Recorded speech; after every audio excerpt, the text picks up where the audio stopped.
How to generate city street scenes in Sora AI. So hello guys, in this quick tutorial video I will tell you how you guys can do that.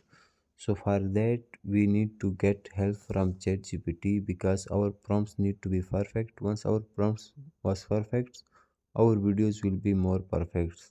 So for that let's go to ChatGPT.